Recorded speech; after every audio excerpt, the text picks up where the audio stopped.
Hey everybody, we're the Jersey Comic Crew, and you're about to watch a video on The Boys Season 2, Episode 7. Crazy penultimate episode. Keep your heads on, and we'll see you inside. Good one.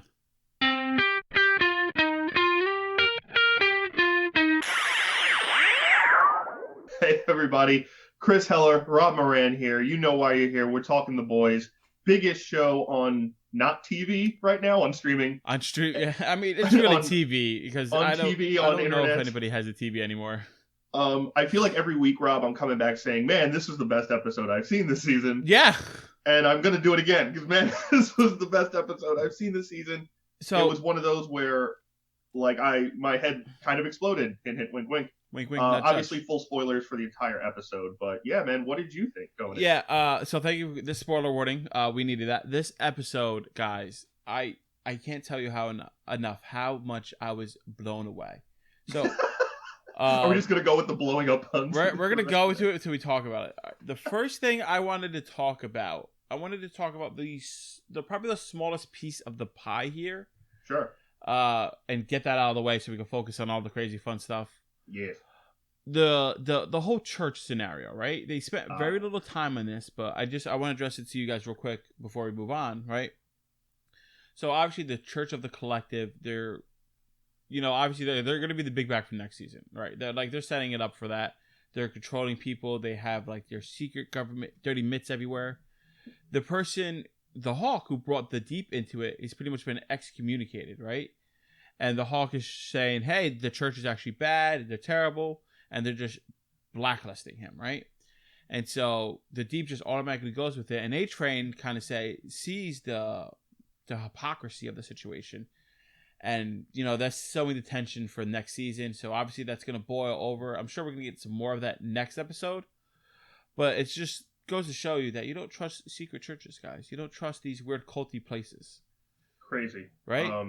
I think there's a little something to it for next episode. Maybe? I'm still under the impression that Gustavo Fring, a.k.a. Giancarlo Esposito, might be the overall head of this church. Because we know they have a meeting, right? They're going to meet soon. They have a meeting, we found out, and it was this weird, like, it was a birthday party for the guy we saw, the Antonio Banderas type guy. Yeah. We saw last episode, but to me it was like a 40-year-old Sweet 16 party. It was really odd. Right? It was like very out of almost place. like a prom. Yeah, I was like, it was a little uncomfortable, and you could tell A-Train was like picking up some of the uncomfortableness. Mm-hmm. And like the Deep is totally in now, as we see, where he's like, oh yeah, that guy he's a great dude. He's like a great friend. He helped me out. And he's like, well, no one talks to him now. He's like, oh yeah, totally. I can see that. It's like, he's like, oh yeah, he's total trash. Forget this guy. Because it's like the total, yeah. It's like the middle management thing. Like, he's where so narrow-minded. He wants to get get back in the 7 so bad. And like, he's willing to do anything. And A-Train still has his moral compass to him and still has, his wits about him. And he's realizing this is bad. So I'm thinking this whole church arc, if it's not some big twist, like they're going to be another big bad, it might just be a sub-arc with this season, next season, of A-Train rescuing the Deep and trying to bring him back to normalcy. You know what I mean? Maybe it's a redemption arc for A-Train and for the Deep. Maybe. But we'll find out. I think A-Train's going to die. I don't think so. I don't think he's going to die this season. I think we've seen a lot of deaths already. Have we? In this episode? Yeah. Well, in this episode, yeah, but they're not important. There's 2 big important ones that diid. 3, but more like, than that. But as far as like the 7, right? Like, no one's really dead. Well, let's talk. Let's talk a little bit about that, right? Yeah. So let's talk about Lamplighter, right? So this whole Lamplighter, he's watching knockoff porn versions of the 7 in broad daylight, and Huey's there watching him watch it. Rule number 1: don't watch porn with a friend. Yeah, don't watch porn with a friend in the middle of the day, right? It just ultimate scummy. Huey was literally like, but the sun's still out. The sun's still out. Let's watch the news. And Lamplighter's like, I'll melt your face off. And he's like, all right, I guess we're watching some porn. But it was so weird. The reason Lamplighter has become so important in this episode is because he's going to testify against Homelander and the rest of Vought. Ultimately, Huey does see that Homelander outs Starlight as the villain, right? She just says, oh yeah, Starlight is the person who got translucent killed. Huey and Lamplighter go on a mission to infiltrate Vought to rescue Starlight, right? And her mother. And I'm like, okay, I'm with this. I see it. By the way, point out they got into Vault, the high-tech ultimate security capital of like the city or the world essentially, because Lamplighter's DNA was still in the system. And when I saw that, I don't know about you, Chris, or you guys at home, I thought it was a trap immediately. I was like, there's no way he would still be in the system. Like, people change passwords all the time. He's not part of the 7 anymore. They should have taken away his access. But so I was on the other side of it. I thought it was totally believable. Really? Yeah, because I've been in like businesses long enough to know that oversight is a huge issue. Okay. Where like people, somebody's getting fired at Vault. Like like Vault, like in general, like it's such a massive company. The last thing they care, like it just shows how much little they think of him as existing at all. I get, but like I worked like in retail places, and the next day I left, they got rid of my password and code, and I couldn't do anything. So I'm thinking if a retail place would do it, this billion-dollar empire who's creating gods would know to get rid of Lamplighter security pass code. You know? I mean, they should, right? Like that makes sense. But there's so much oversight with little detail things like that people are not communicating to either the IT department, yada yada yada. But like I thought it was interesting where he's like, yeah, we used to sneak college girls, and he's like, really, college girls? yeah, of all things. But ultimately, like he gets up and he goes to his statue, sees his statues are replaced, and then he was like, why are we here? I thought we were going to go rescue these people. Lamplighter's like, I wanted to do this in front of my statue, but oh well, and he kills himself. It just burns himself. Yeah. What a shock that threw me through. The first major death in this, he kills himself. I'm like, this was your redemption chance. It seemed like you wanted redemption, like you wanted to take down Vault, and nope, he just wanted to kill himself. I thought, he's such a compelling character, Lamplighter. I was really feeling for him. I liked his acting in this. I liked his part to play, and he killed himself. Just going to show you that nobody in this world is safe, which we're going to know at the end of the episode. But that's huge death. That like. Right when that happened, I was like, okay, that's somebody from the 7 who's dead, right? Whether active or past. He played a big role in the Sage facility. I mean, yeah, he was an executioner, but he still was a cornerstone to it. And then I don't know if he was a cornerstone. Right. I think he played his part. I was surprised that, like, once he stepped in there, I was like, oh, he's going to kill himself. But I thought he was going to stop it. He played his part, right? He was a tortured soul to the max. It's not like he wanted to be at that hospital. He was there because he was afraid of Stormfront, as well as he should have been. Yeah, true. And he was, kind of this tortured soul of sin. And he didn't really want to be the good guy. Like, he says at the end, like, I just did this because I wanted to, make my dad proud of me for once. And I don't think it was ever a hero thing. I think it was, hey, he was turned into this and he had his own agenda and he never got to fulfill that. So he was like, screw this. Like, I don't need it. That could be. I don't think he was that. I think he was necessary for what he did. I don't necessarily think he was this huge character, impactful character. I think because he was never going to get along with the boys anyway, right? He was never going to help them fully. Well, I mean, important because like if he would have actually testified, that would have been huge. Yeah, I mean, but that's also what we need the twist. So, but right after that happens, right? Like Huey does cut off his arm, which is gnarly. Saves Starlight's mother. Starlight gets out on her own, and then we see Black Noir, and I'm like, oh crap, it's going down.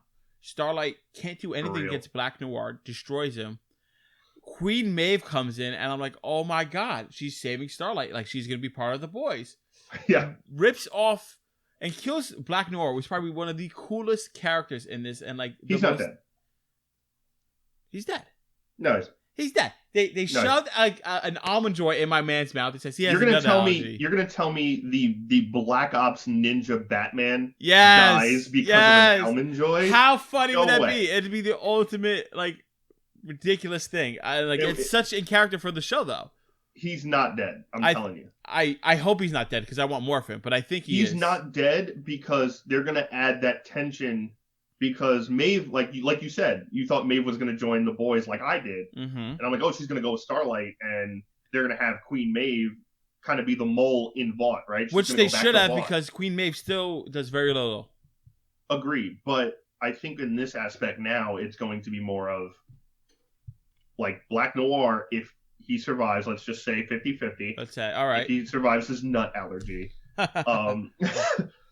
he knows what Maeve did, but he can't speak. Oh. And he has no facial expression, obviously.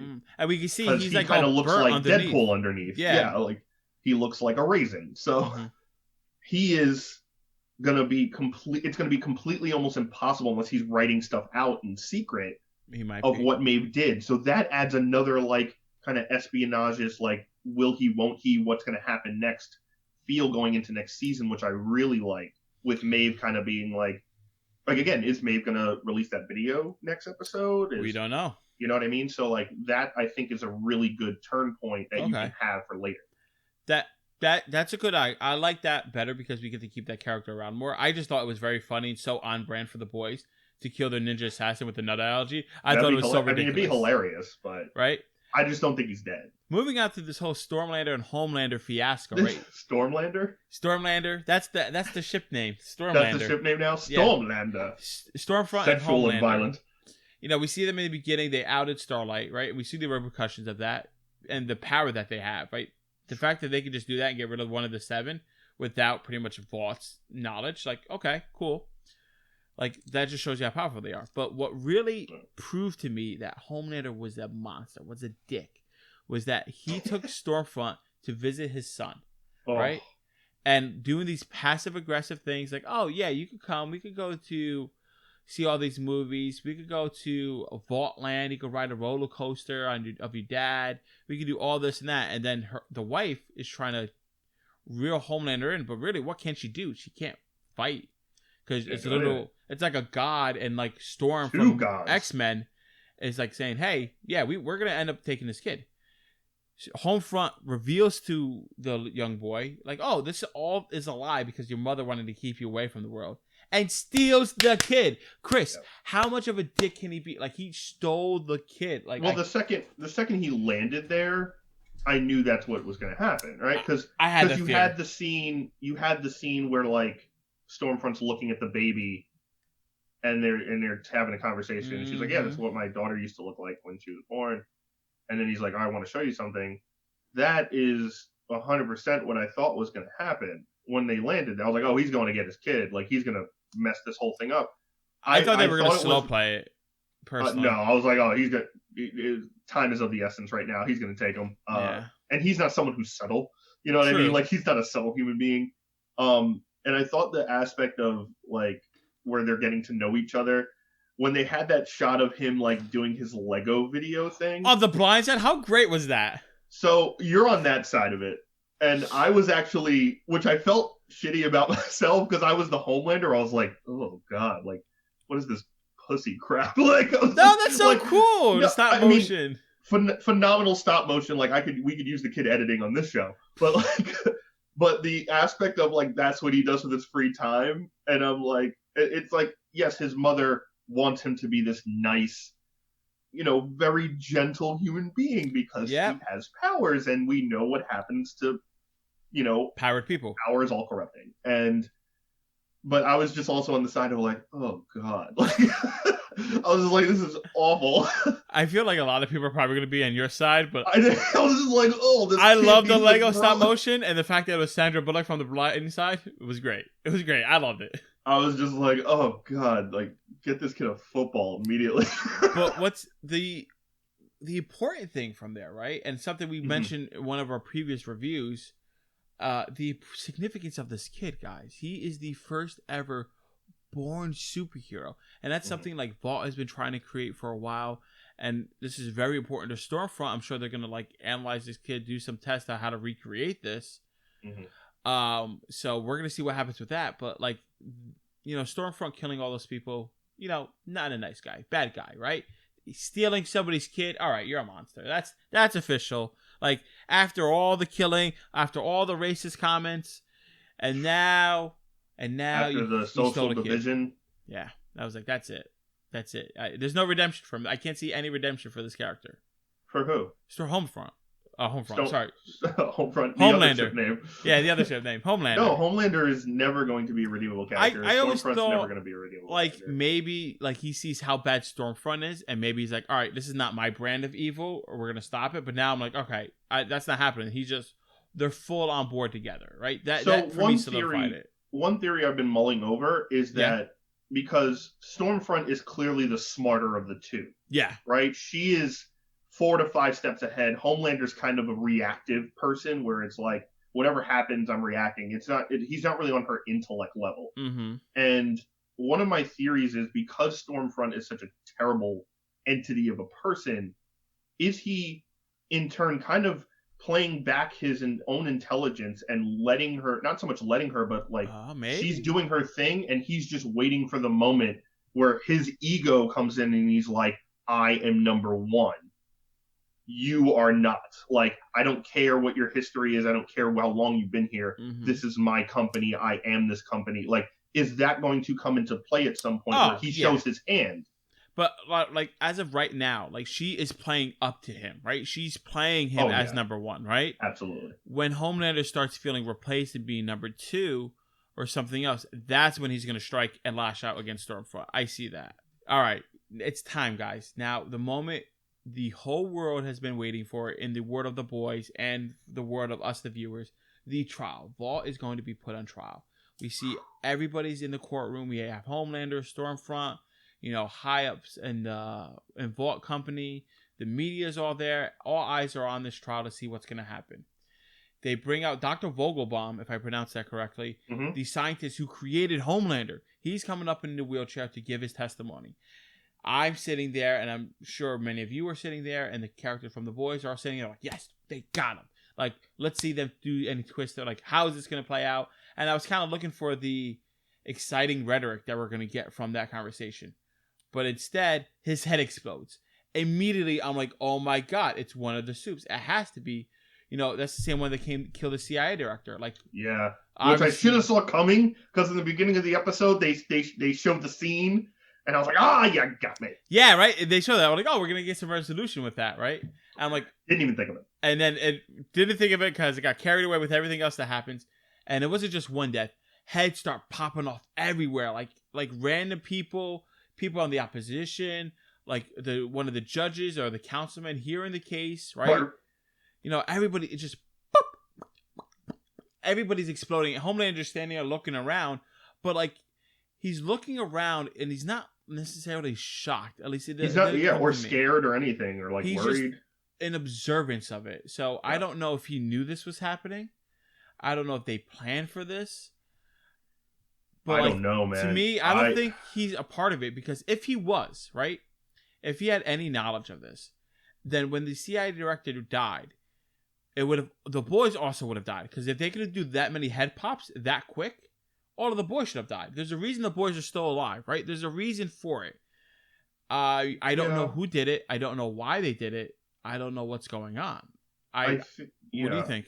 I think there's like kind of a split option here. Okay.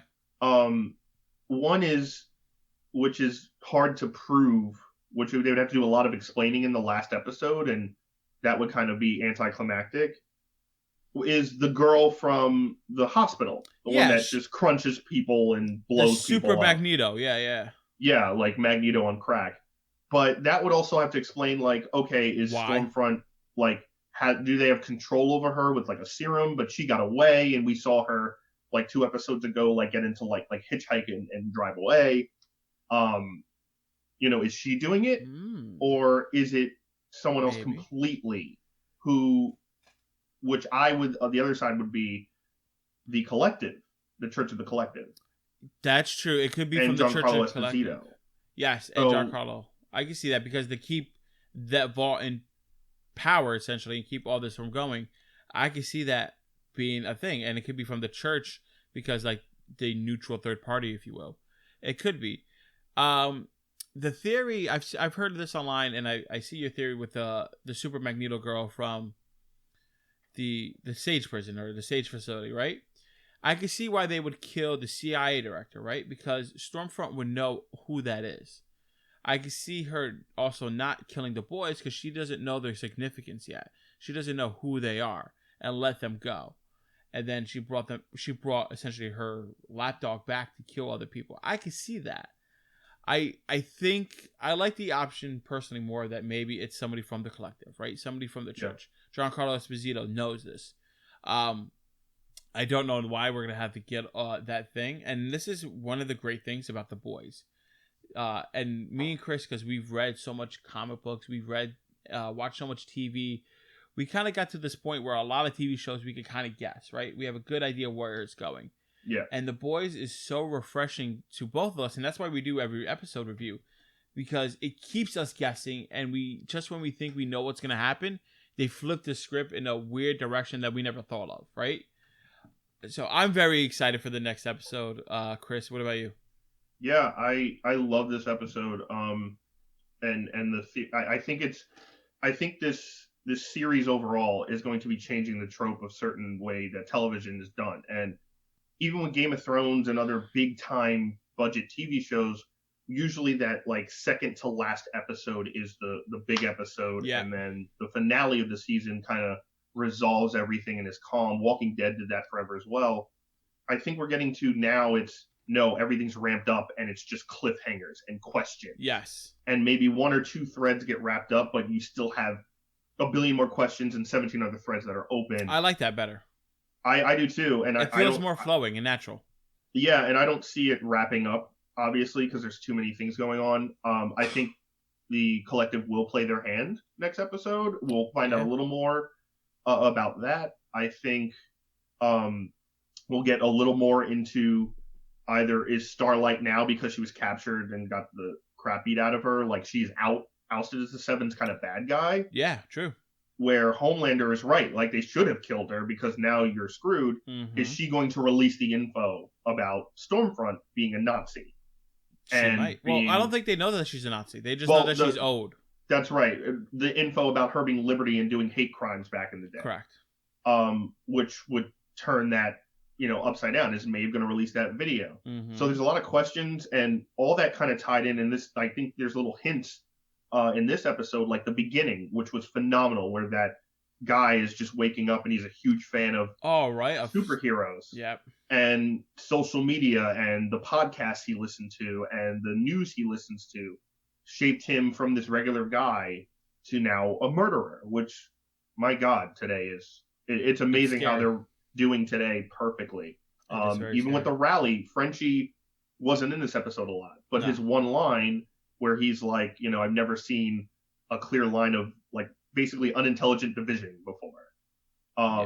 Stuff like that is really well done. So I think that's going to go into the question is, if Stormfront, that info gets released, her soldiers, her followers, are they going to care? And I think that's an aspect we haven't looked at a lot. And I think that's going to be a big thing, because if they find out she's like this racist, old-timey superhero, are they going to play it off as like, who cares about the racism? She's been protecting us since 1920 kind of thing. Maybe I'm sure there are going to be some people that have developed that. Guys, that's our review of The Boys Season 2, Episode 7. Let us know what you think down in the comments below. Make sure you do all that fun stuff. Chris, what do they have to do? You got to like, you got to subscribe, you got to tell people about it. Helps the channel out a lot. Please do it. And as always, I'm Chris Heller. That's Rob Moran. And we'll see you guys next time. Guys, please. You're going to see a video here. You're going to see our icon here. If you haven't subscribed, hit that subscribe button. You want more content, hit that video. It really helps us out. We'll see you next time.